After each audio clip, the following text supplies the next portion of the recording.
सर्वांना नमस्कार. स्वागत आहे आपलं मराठी चातुर्य कथा या यूट्यूब चॅनलवर. आपल्या व्हिडिओला लाईक करा, चॅनलला सबस्क्राईब करा आणि बेल आयकॉनवर प्रेस करा, जेणेकरून सगळ्या नोटिफिकेशन्स तुमच्यापर्यंत वेळेत पोहोचतील. मिलन अभी आधा अधुरा है भाग 160. आता रोहित मेघनाला म्हणाला, तुमची रिंग हरवून 2 दिवस झाले आणि तुम्हाला कळत नाही, आणि आज तुम्ही ती रिंग हरवली म्हणून कॉलेजमध्ये गोंधळ घातलात का? मॅडम, मला हे खरं वाटत नाही.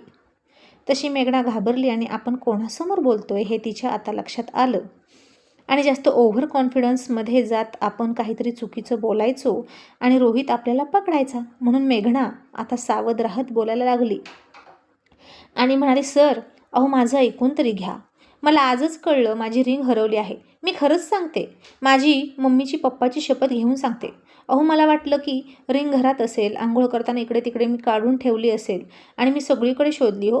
आणि मी नाही सांगू शकत ठामपणे की 2 दिवसांपूर्वी हरवली, पण हरवली हे नक्की.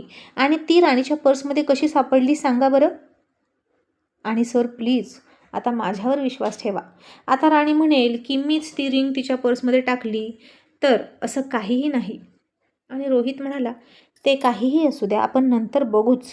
पण आता तुमची डायमंड रिंग तुम्हाला मिळाली ना, तर आता शांत बसा आणि राणीला बोलायला जाऊ नका. आणि मेघना म्हणाली, नाही हो सर, मी तिला नाही काही बोलले. उलट मी तिला समजावलं की राणी असं का केलंस. मी तिला तू माझी अंगठी चोरली असंही नाही म्हणाले सर, असं मेघना शब्द बदलत गोड बोलत म्हणाली. आणि रोहित राणीकडे बघून म्हणाला, बरं ठीक आहे, पण तुम्ही राणीचा इतका अपमान करायला नको होता. तुम्ही तिच्या माहेरच्यांचं नाव का घेतलं आणि तिला खूप वाईट वाटते. आणि मेघना ऐकून खूप खुश झाली आणि थोडीशी हसली आणि म्हणाली, का सर, ती तुमची बायको आहे म्हणून तिला हक्क आहे का माझा कसाही अपमान करायचा? तुम्ही आमचे मालक आणि आम्ही तुमचे नोकर, असंच वागवतो ना तुम्ही? जर तिची चूक आहे तर स्टुडंट म्हणून मी बोलले तर माझं काही चुकलं का? बोला, काही चुकलं का? रोहित आता काहीच बोलू शकला नाही आणि त्यानं रागात फोन ठेवून दिला.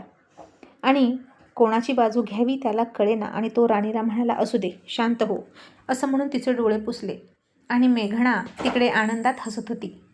आज रोहितही राणीची बाजू घेऊ शकला नाही माझ्यापुढे, आणि मी इतका छान प्लॅन केला म्हणून तिला स्वतःवर गर्व होत होता.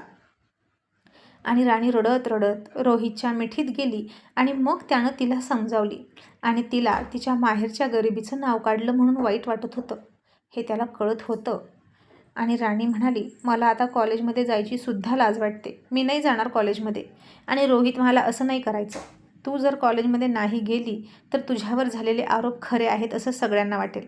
आणि मला सांग, ती रिंग तुला खरंच सापडली नव्हती का? आणि राणी रडत रडत म्हणाली, तुमची शपथ, मला नाही सापडली. आणि आता रोहितनं तिला पुन्हा मिठीत घेतली आणि म्हणाला, असू दे, शांत हो, तू खरं बोलतेस मला कळतंय. आणि राणी, गोष्ट रिंगची नाही, 3 काय 30 लाखाची रिंग ती असती ना तर अशी घेऊन दिली असती तिला मी. पण गोष्ट तत्वांची आहे, प्रामाणिकपणाची आहे. तत्व आणि प्रामाणिकपणाचं मोल नसतं राणी, ते अमूल्य असतात. आणि एकदा आपल्यावर ठपका पडला की तसाच पडतो. आता काळजी करू नकोस, खरं काय आणि खोटं काय ते आपण शोधू. हे नक्की कोणी केलं हे कळलंच पाहिजे. राणी, तुझी कोणासोबत भांडणं झाली होती का गं क्लासमध्ये? आणि राणी डोळे पुसत म्हणाली, नाही, फक्त मेघना मॅडमच मला पसंत करत नाहीत. माझं भांडण फक्त त्यांच्याशी आहे. आणि रोहित म्हणाला, बरं. आणि आता तो विषय स्टॉपच करूया, कारण राणीला त्रास होत होता. असं म्हणून तो तिला जेवण्यासाठी घेऊन गेला. ती खात नव्हती तर स्वतःच्या हातानं तिला भरवलं. आणि दुःखी असलेली राणी त्याच्या मिठीत झोपली. आणि त्यानं दिलेला दिलासा तिला फार फार आवडला. आणि प्रत्येक सुखात दुःखात अशा कठीण प्रसंगी आपला नवरा आपल्यासोबत आहे असं तिला वाटलं. पण राणीची काही चूक नाहीच हे रोहितला पटलं होतं, म्हणून तो तिच्यासोबत होता. आणि रोहित तिला सतत सतत एकच गोष्ट सांगायचा की राणी, तुझ्याकडून काहीही चूक होऊ देऊ नको. आणि जेव्हा राणीकडून चूक होते तेव्हा हाच रोहित तिला निखाऱ्यांवरून ओढल्यासारखा तडा तडा तडा बोलतो, तिच्याशी खूप भांडतो. आणि आज तिच्यासोबत इतका खंबीरपणे उभा असलेला आणि तिला दिलासा देणारा रोहित जर राणीकडून उद्या काही अक्षम्य चूक झाली तर तिच्या बाजूनं असेल का? की तो तिच्या विरोधात उभा राहील आणि तिला शिक्षा करेल? हे पाहणं इंटरेस्टिंग ठरणार आहे. मग दुसऱ्या दिवशी सकाळी डायनिंग टेबलवर राणीचा मूड का अपसेट होता याची चर्चा होती. आणि राणीनं रोहितकडे बघितलं आणि काहीही सांगू नका असं खुणवलं. मग रोहित म्हणाला, काही नाही गाई, असंच. आणि रोशन म्हणाला, आम्हाला माहीत आहे असंच म्हणजे काय. राणी वहिनीला आमच्यासोबत डिनर करायचाच नसतो, तिला तर तुझ्यासोबत डिनर करायचा असतो ना, म्हणून हल्ली ती आमच्याशी जास्त बोलतच नाही, कारण आम्ही तिला जेवायला या म्हणू ना, म्हणून. काय राणी वहिनी, बरोबर ना. राणी आता थोडीशी गालात हसली आणि म्हणाली, रोशन भाऊजी तुमच्या आवडीचा शिरा केलाय, घ्या ना. आणि रोशनने लगेच हावरट्यासारख्या 2 वाट्या ओढल्या आणि खायला लागला. आणि रोहित म्हणाला, दादा मी काय म्हणतो, तू काल म्हणालास ना त्या जमिनीवर आपण काहीतरी करूया, तर मला असं वाटतं की आपण कारखानदारी करतोय, फॅक्टऱ्या काढतोय, तर तिथं आपण ॲग्रीमधलं काहीतरी करूया ना. आणि मल्हारराव म्हणाले, मलासुद्धा असंच वाटतं. जागा थोडीशी डोंगराळ आहे पण भरपूर जागा आहे आणि तिथं आपण आपलं एक वेगळंच साम्राज्य निर्माण करू शकतो आणि लोकांना रोजगारही निर्माण करून देऊ शकतो. जानकी म्हणाली, मलाही तसंच वाटतं. शेतीच करा, पण ऑर्गॅनिक शेती करा आणि सगळ्यांना त्याचं महत्त्व पटवून द्या. आणि रोशन म्हणाला, आई अगं करा म्हणजे काय करा, आपल्याला थोडीच शेती येते आणि तिथं जायचं आहे का. लोक चांगले मिळाले पाहिजेत हाताखाली, ज्यांना आपला विचार पटेल आणि आपण सांगेल ते तसं करतील. आणि राहुल म्हणाला, का नाही मिळणार, बाबांकडे हिरे पारखण्याची नजर आहे, तर बाबा आता चांगले लोक तुम्हीच आम्हाला शोधून द्या आणि मग आम्ही पुढचं बघतो. आणि मल्हारराव म्हणाले, ठीक आहे. आणि रोहित म्हणाला, तिथं तुम्ही काय करायचं ते करा बाकी, पण एक 5 एकरांची आपण गुलाबाची बाग करूया बरं का. आणि ती बाग प्रायव्हेट असेल, तिथं कुणीही जाणार नाही. तसं राणीनं रोहितकडे बघितलं आणि हसायला लागली आणि ही बाग फक्त आणि फक्त राणीसाठी आहे हे तिच्या लक्षात आलं. मग आता कालचाही दिवस त्या तिघांना वेळ मिळाला नाहीच. रोशन बाहेर जाऊन राहुलला म्हणाले, ए राहुल दादा, आपली पार्टी कधी करायची, आज करूया का. कालचा दिवसही वाया गेला या रोहित दादामुळे. आणि राहुल म्हणाला, ठीक आहे, मग आईला विचारूया, नाहीतर उशीर का झाला हे विचारलं तर काय सांगणार. रोशन मला, तुला सांगितलं आहे ना, तू रिस्क घे बाबा, कारण बेबी तुझं आहे, तू बाप झाला आहेस आणि तू सगळी रिस्क घ्यायची. बिल हवं तर मी भरतो, पण आईला सांगण्याची जबाबदारी तुझी. इतक्यात रोहितही त्यांना जॉईन झाला आणि राहुल म्हणाला, बरं आईला मी फोन करून सांगतो, समोरासमोर सांगितलं की डोळ्यात बघून लगेच चोरी पकडते. रोहित हसला आणि मला, दादा आई फोनवरून सुद्धा ओळखते आणि तिला लगेच वास येतो. आपली आई खूप चॅप्टर आहे. राहुल म्हणाला, चॅप्टर नाही, हुशार आहे. आणि रोशन म्हणाला, हुशार नाही, महाहुशार आहे. चला आता इथून, कुणी ऐकायच्या आत इथून सटका, नाहीतर आपल्या तिघांच्या बायकांपैकी कोणी ऐकलं ना की लगेच सहाड्या करत जातील आणि मग त्यांच्यावर प्रेम आणि आपल्याला फटके, हे तर ठरलेलंच आहे. मग आता तिघेही निघून गेले. संध्याकाळी पार्टी करूया असं ठरलं. आणि रोशननं रोहितला स्ट्रिक्टली सांगितलं की संध्याकाळी तू कुठेही जायचं नाही. आणि आता रोशन गाडीत बसला आणि निघाला. तसा जानकीचा त्याला फोन आला आणि ती म्हणाली, रोशन अरे संध्याकाळी लवकर घरी ये बरं का. आणि रोशननं वाकडं तोंड केलं आणि फार वाईट वाटून घेत म्हणाला, का गं आई, कशाला लवकर घरी यायचं. जानकी म्हणाली, अरे नवरात्र आहे, ते आपलं प्रसिद्ध मंदिर आहे ना, तर तू तिथं जा, तू आणि सोनम. रोहित आणि राणी नैवेद्य घेऊन जा बरं तिथं दर्शनाला. नवरात्रीमध्ये जोडीनं दर्शन घेतलं चांगलं असतं रोशन. आणि रोशननं मारला कपाळावर हात आणि म्हणाला, आता मेलो. आणि त्यानं लगेच इकडून फोन ठेवला, रोहितला फोन केला आणि सांगितलं की दादा तू सांग आईला की तुला वेळच नाही, नाहीतर तू वेळ आहे म्हणालास तर आई आपल्या दोघांना दर्शन करायला पाठवेल बायकांसोबत. आणि लगेच जानकीचा रोहितला सुद्धा फोन आलाच की. ती म्हणाली, संध्याकाळी लवकर ये राणी, तू रोशन आणि सोनम देवीच्या दर्शनाला जा. राहुलला जाणं शक्यच नाही. आणि आता रोहित लगेच म्हणाला, आई अगं माझ्या ठरलेल्या मीटिंग आणि भेटीगाठी फिक्स आहेत गं, मी नाही येऊ शकत. आणि राणी म्हणाली, काय हो सर, देवाच्या कामाला पण नाही म्हणाल का. आणि रोहित म्हणाला, राणी अगं आपण नंतर जाऊया ना. आणि आई मी रोशन सोनम रात्री एकत्रच जातोय बरं का गं, पण आज नको असं म्हणून रोहितनं फोन ठेवला. आणि रोहितनं रोशनला फोन करून सांगितलं की रस्ता साफ झाला. आणि तेव्हा कुठे रोशनच्या जीवात जीव आला. मग राणी कॉलेजमध्ये गेली. क्लासरूममध्ये गेल्यावर मेघनानं हाताशी धरलेल्या मुली राणीकडे बघायच्या, हसायच्या आणि हळूहळू तोंडाला लावून हसायच्या हात. आणि राणीला खूप लाज वाटायची. आणि आता एक मुलगी आली आणि म्हणाली, राणी अगं बाकीच्या मुली काय म्हणतात माहीत आहे का. त्या असं म्हणतात की राणी सासरची संपत्ती माहेरी देत असेल. तिनं जर डायमंड रिंग स्वतःजवळ ठेवली असेल तर ती सूर्यवंशींची किती संपत्ती माहेरी देत असेल. आणि राणीच्या हातात अलीबाबाची गुहा सापडली आहे असं म्हणतात ग त्या. आणि हे ऐकून राणीला आणखीनच वाईट वाटलं. पण आता नेहमीसारखी ती सूर्यवंशींची सून या कॉलेजच्या मालकाची बायको म्हणून बोलू शकत नव्हती. कारण कोणी कितीही श्रीमंत असू द्या, पण समाजात जर एकदा का प्रतिष्ठा ढासळली की माणूस हतबल होतो आणि निरुत्तर होतो. तो समाजाच्या तोंडाला हात लावू शकत नाही. होणारी बदनामी ऐकूनच घ्यावी लागते आणि त्यातून होणारा मानसिक त्रासही सहन करावा लागतो. हे आज राणीला पटत होतं आणि रोहित का इतका बोलतो तिला, का जपून राहायला सांगतो, हे आता राणीला कळलं. देव न करो आणि माझ्याकडून काही विचित्र चूक झाली आणि जर टीका व्हायला लागली तर सूर्यवंशी घराण्याची किती अब्रू जाईल. आता कॉलेजमधल्या मुलींनाच फक्त हे प्रकरण माहीत आहे आणि त्या माझ्याकडे असं बघतात, हसतात, तर मला इतकी लाज वाटते. आणि सूर्यवंशी घराणं खूप मोठं आहे आणि ही अब्रू सगळीकडे गेल्याशिवाय राहणार नाही. आणि राणीनं आता शांतच राहायचं ठरवलं. तिला रोहित काय म्हणतो त्याचा सिरियसनेस कळला. आणि मग मेघना क्लासमध्ये आली. तिनं मेघनाकडे बघितलंही नाही राणीनं. राणीचा चेहरा उतरलेला होता. तो बघून मेघनाला आनंद होत होता. आणि अशीच तुझी जिरवणार राणी, मग बघू तू काय करतेस. रोहितही काही करू शकणार नाही आणि सूर्यवंशींचं मोठं नावसुद्धा तुला वाचवू शकणार नाही, असं म्हणाली. आणि असा एक दिवस येईलच जो माझा असेल आणि तो दिवस तुझ्यासाठी काळा दिवस असेल, असं म्हणून खाली मान घालून बसलेल्या राणीकडे बघून मेघना हसत होती. मग मनोज राणीला भेटला आणि तिला म्हणाला, राणी तू ठीक आहेस ना. आणि राणी म्हणाली, हो मी ठीक आहे आणि तू जास्त विचार करू नकोस, आपण आपल्या स्पर्धेवर फोकस करू. आणि मी काय म्हणते मनोज, आपण इतकी तयारी करतोय पण आपल्याला सिलेक्ट करतील का रे. आपल्यासोबत इतरांचीही तयारी सुरू आहेच की. मनोज म्हणाला, राणी अगं आपल्या दोघांशिवाय बेस्ट अँकर कोणीच नाही. आणि विसरू नकोस, गेल्या वर्षी तू विद्यापीठाचं बक्षीस आणलेलं आहेस याच स्पर्धेमध्ये, त्यामुळे तुला कोणीही डावलणार नाही. आणि राणी म्हणाली, तुझं बरोबर आहे, पण मला मेघना मॅडमची शंका वाटते. त्या मुद्दाम आपल्याला सोडून दुसऱ्या टीमला सिलेक्ट करणार म्हणजे करणार, बघ तू. आणि मनोज म्हणाला, म्हणून तर राणी आता तू दुःख वाटायचं सोडून दे आणि आपण पटकन तयारीला लागू. मेघना मॅडम एकट्याच नाहीत टीम सिलेक्ट करणाऱ्या टीममध्ये त्या. आणि जर तसंच काहीच घडलं तर मी स्वतः बोलेन राणी. वैयक्तिक दुश्मनी कॉलेजच्या स्पर्धांमध्ये आणायची गरजच नाही ना.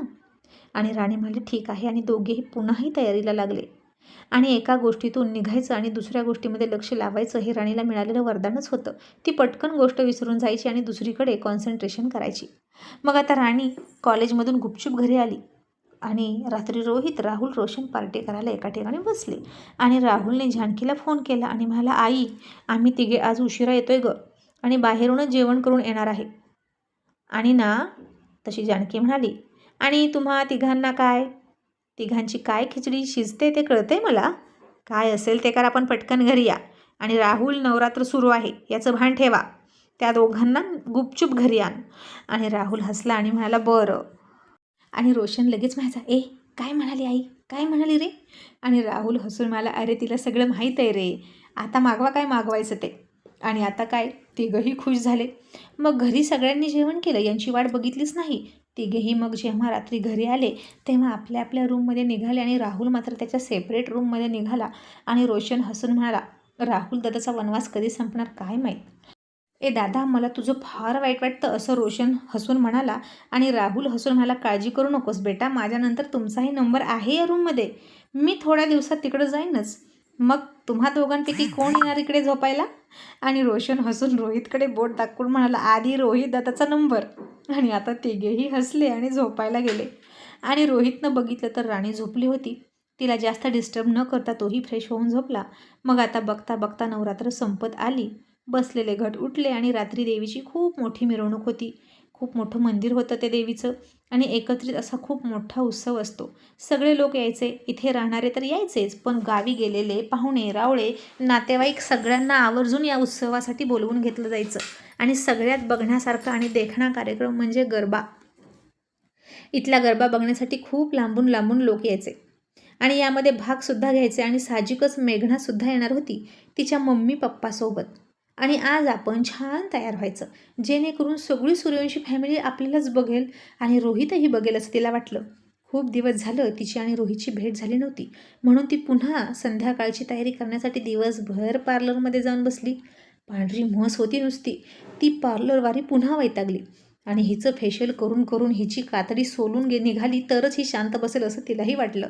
आणि सोनम आणि राणीची सुद्धा जोरदार तयारी सुरू होती. दोघींनी सुद्धा खास ड्रेस खरेदी केले होते आणि याच दिवसासाठी त्या दोघी गेले 9 दिवस प्रॅक्टिस करत होत्या. आता राणीनं रोहितला फोन केला आणि म्हणाली, सर तुम्ही कुठे आहात? आणि तो म्हणाला, कामानिमित्त बाहेर आलोय. बोल काय काम आहे ते पटकन सांग. ती म्हणाली, अहो सगळेजण पूजेमध्ये जाणार आहेत. आज देवी उठतील आणि तुम्ही आज तरी माझ्यासोबत दर्शन घेणार आहात की नाही ते सांगा ना मला. सर 9 दिवस झाले पण तुम्ही माझ्या हाताला सापडलंच नाही. मग मी जोडीनं कोणासोबत दर्शन घ्यायचं तुम्हीच सांगा. आज नंतर कधीच चान्स नाही भेटणार आणि थेट पुढच्या वर्षी घट बसतील. आणि रोहित म्हणला, राणी इतकं लेक्चर द्यायची काही गरज नाही. नवरात्र संपले तरी देवी पळून जात नाही, ती मंदिरातच असते. आपण कधीही जाऊ शकतो आणि तिचं दर्शन घेऊ शकतो. आणि राणी म्हणाली, सर तुम्हाला काही कळतं की नाही हो? आणि रोहित म्हणाला नाही कळत, सांग तू समजावून. राणी म्हणाली, मी समजावून ऐकणार असता तर आतापर्यंत तुम्ही ऐकलं असतं आणि बाहेरही गेला नसता. तुम्हाला ना आता आईला सांगूनच घरी बोलवते. आणि रोहित म्हणाला, हे बघ राणी, मला खरंच काम आहे आणि मी नाही येऊ शकत. मग तुला काय करायचं ते कर. आणि देवदर्शनाचं म्हणशील तर तू घरात बेडवर बसून हात जोड देवीला, तरीही तो तुझ्याजवळ येईलच. शिकलेली आहेस ना, मग थोडं लॉजिक वापर ना, अडाणी कुठली. असं म्हणून रोहितनं फोन ठेवला आणि राणी खूप चिडली आणि रडकुंडीला आली. हा माणूस तिची एकही इच्छा पूर्ण करत नाही असं तिला वाटायला लागलं, जसं प्रत्येक बायकोला वाटतं तसं. मग आता सगळेच निघणार होते म्हणून राणीही तयार झाली.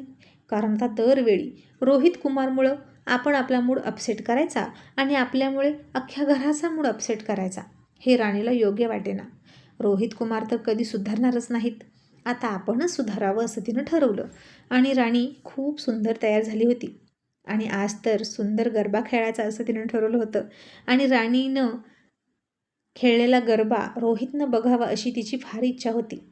मग तिनं संध्याकाळी त्याला फोन केला निघताना आणि रोहित रागातच म्हणाला, काय आहे गं, मी काही काम करू की नको? आणि राणी थोडीशी खालच्या आवाजात म्हणाली, सर मी तुम्हाला दुपारी बोलले त्याबद्दल सॉरी, पण तुम्ही कुठे आहात? घरी कधी याल? आम्ही सगळे निघालोय. आणि तिचा नाराज आवाज ऐकला आणि तो म्हणाला, अगं मी इथेच आहे मंदिरात, या तुम्ही. ती म्हणाली, अय्या तुम्ही कार्यक्रमात पोहोचला पण? आणि रोहित म्हणाला, मग सगळी अरेंजमेंट कुणी केली? माझ्या कार्यकर्त्यांनीच केली ना, मग मला हजर राहावंच लागेल. आणि राणी खूप छान तयार हो बरं का, जितके पण लोक इथे येणार आहेत ना त्या सगळ्यांमध्ये खूप सुंदर दिसली पाहिजे तू. आणि राणी हसून आणि हरकून म्हणाली, हो. आणि मग राणी खूप उत्साहात आली, खूप छान तयार झाली. राजस्थानी लुक केला होता सोनम आणि तिनं. वेणीचे शेपटे घातले होते आणि सगळे गजरे वेणीच्या बुडक्यात गुंडाळले होते आणि गजऱ्याची एक एक धार वेणीच्या शेपटापर्यंत सापासारखी गुंडाळत आणली होती आणि भरपूर ज्वेलरी घातली होती. सपना आणि तिची आई घरीच थांबल्या बेबीमुळे. आणि राहुल म्हणाला, मी पूजा झाली की लगेच येतो, तुमच्यासाठी प्रसाद घेऊन येतो.